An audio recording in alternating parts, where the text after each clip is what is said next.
Hello, everybody. This is episode 33 of my walk through the Gospel of Mark. We're in Mark chapter 12. If you checked out episode 32, you know that Mark chapter 11 begins the last week of Jesus' life leading up to the crucifixion and ultimately the resurrection. He moves into Jerusalem for one final time during the Passover feast. Now, Jesus starts out in Mark chapter 11 cursing a fig tree and overturning some things in the temple, which we said in episode 32 foreshadowed what would happen in Jerusalem about 40 years later when the whole city was going to be destroyed. Now, Mark gives some time, and Jesus spent a lot of time the last week of his life predicting this prophetically so that people could understand what was going on and ultimately understand that even in the midst of great despair and destruction, there was still hope. So we're going to continue that theme in chapter 12. It says, "And Jesus began to speak to them in parables," parables being short stories with spiritual points.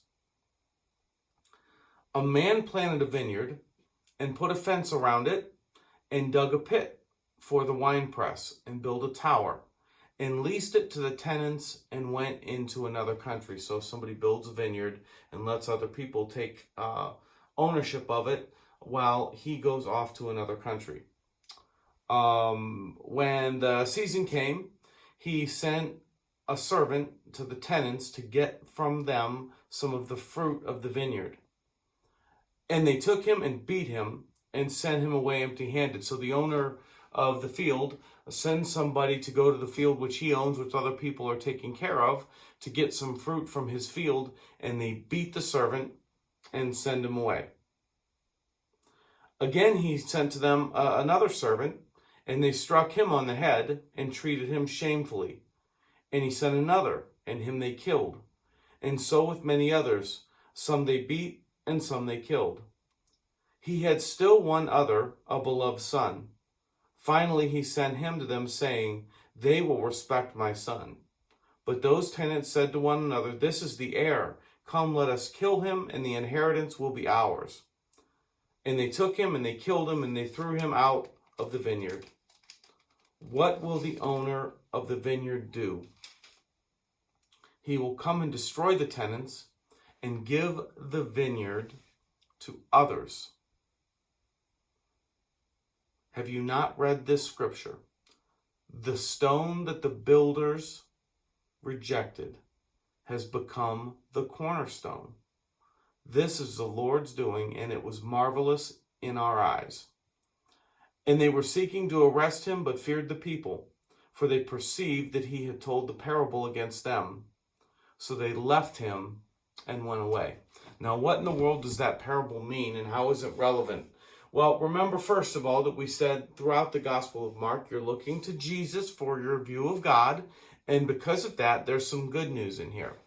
So what Jesus says is there's a man who planted a vineyard, and he kept sending people to try to get fruit from his vineyard, to try to get benefits from what he planted or what he started, and they continue to reject the people that he sends to try to get fruit from them, ultimately leading to him sending the son.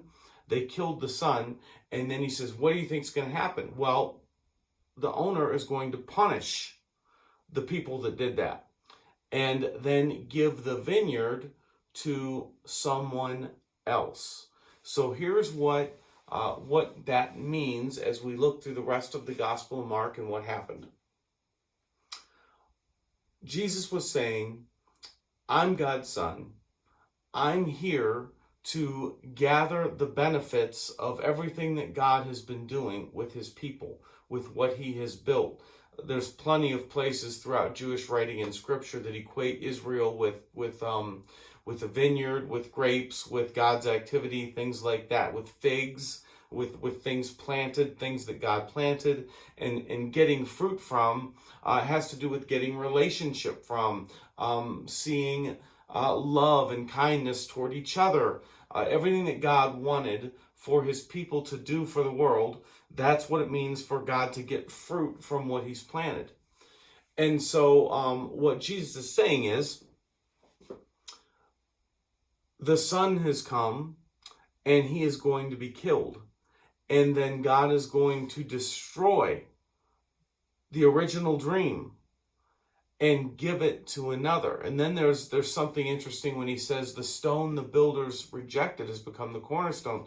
The cornerstone was the stone around that you built everything else around. So they'd lay in a cornerstone, well cut, flush, plumb, and be able to then build both ways. So it was like the center. It was very important in architecture.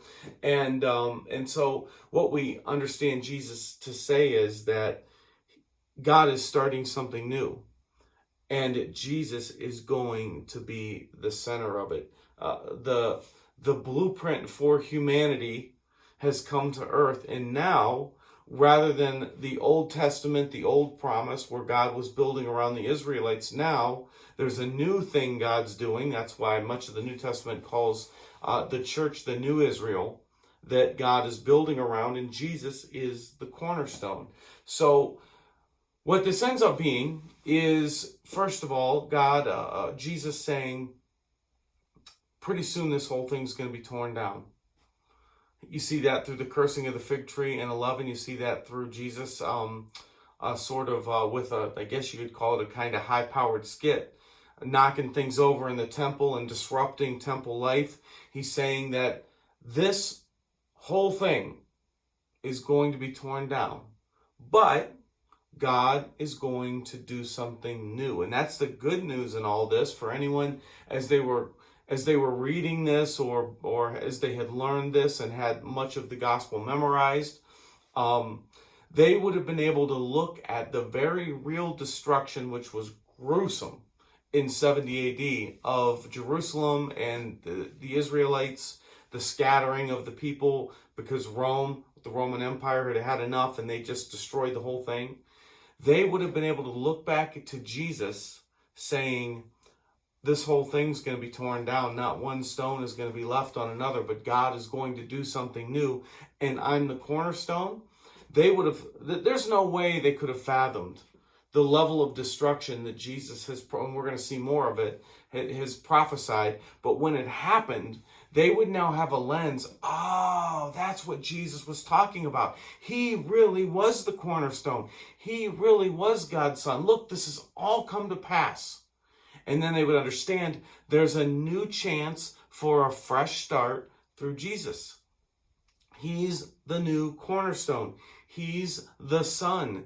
He's the heir. He's the one that God is going to build the new thing around. So what looks like this horrible judgment is actually a gift.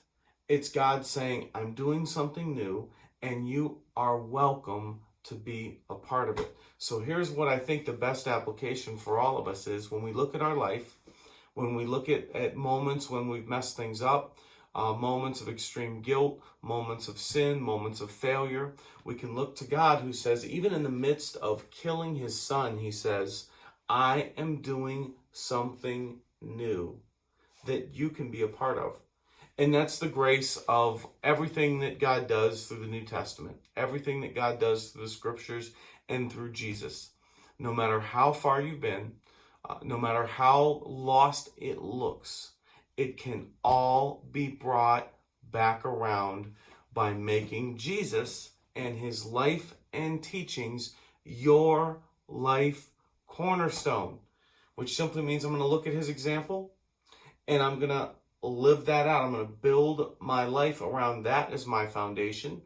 And I'm going to trust that all of the things that I've done that keep me from God were taken care of, because that's one of the clear messages of Scripture at the foundation of the whole thing, is that we aren't made right with God by getting things right. We're made right with God because Jesus paid our death penalty.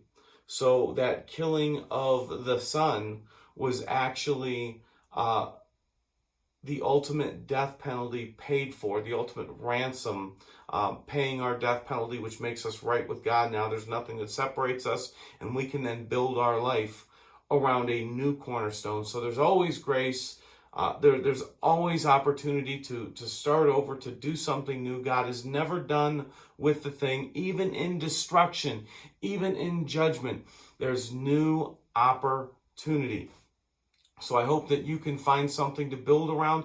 I hope that you can find something to face those dark moments in life through the promises of Jesus in Mark chapter 12. Have a good week, and I'll talk again soon.